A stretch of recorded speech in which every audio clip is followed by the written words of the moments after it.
Assalamualaikum warahmatullahi wabarakatuh. Perkenalkan, nama saya Yani Handayani, orang tua dari Dija Sabia.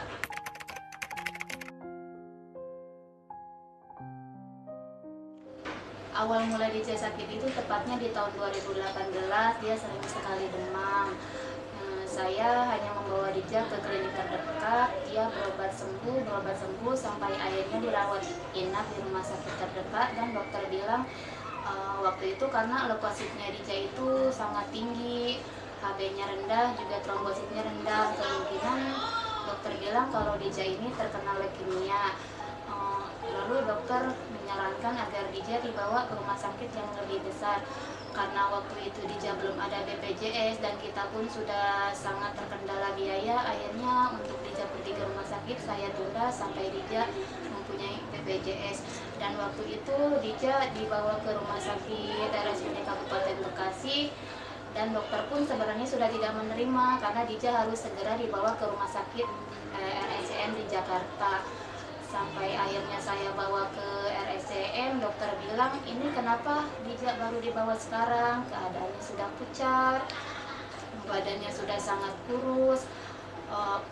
Kata dokter bilang sih emang Dija ini kemungkinan udah benar-benar leukemia. Sampai akhirnya Dija langsung dirawat inap dan seminggu kemudian menjalani tes aspirasi sumsum tulang belakang, dan dokter mengabarkan kalau Dija ini benar-benar terkena leukemia.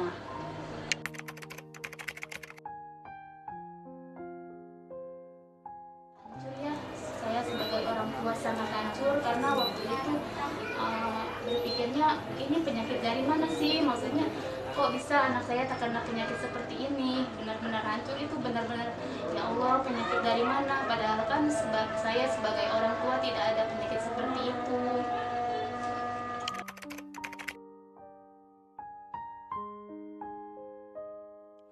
Banyak kesulitan yang saya rasakan, terutama masalah uang untuk transportasi ke rumah sakit, belum lagi kebutuhan Dija semacam susu dan juga pampers, dan seringkali juga banyak obat yang tidak tercover BPJS, mengingat kerjaan saya ini hanya buruh cuci gosok yang gajinya tidak seberapa, hanya cukup buat makan.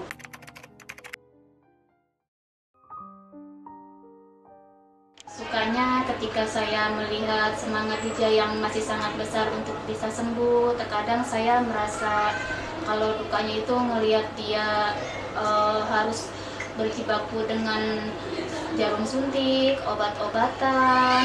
Kadang dia itu setelah kemo dia mengalami demam, bahkan rambutnya rontok sampai habis.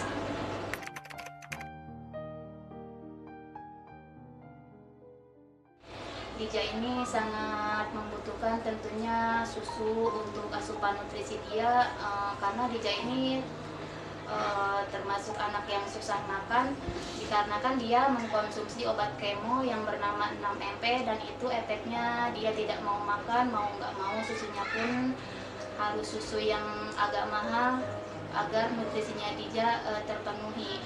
Selain itu Dija juga sangat membutuhkan pampers, dan yang paling penting itu untuk biaya operasional ke rumah sakit.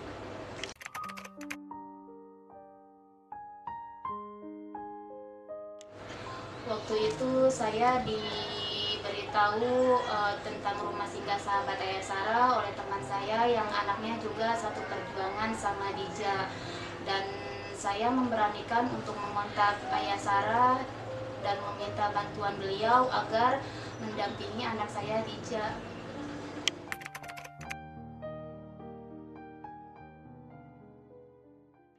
Alhamdulillah saya sangat merasa terbantu dengan bertemunya rumah singgah sahabat Ayah Sarah, karena di sini rumah singgah sahabat Ayah Sarah ini memenuhi semua kebutuhan Dija, dari mulai transport, obat-obatan yang nggak tercover BPJS. Di sini juga saya merasa menemukan keluarga baru, di mana kami di sini sama-sama berjuang untuk kesembuhan anak-anak kami.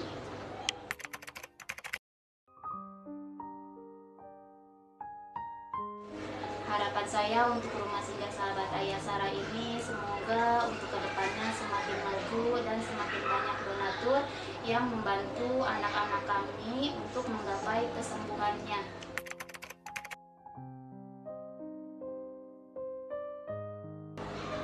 Harapan saya kedepannya untuk anak saya Dija, saya berharap Dija bisa sembuh dan sehat kembali, bisa bermain bersama teman-temannya dan melanjutkan hidupnya dalam keadaan sehat.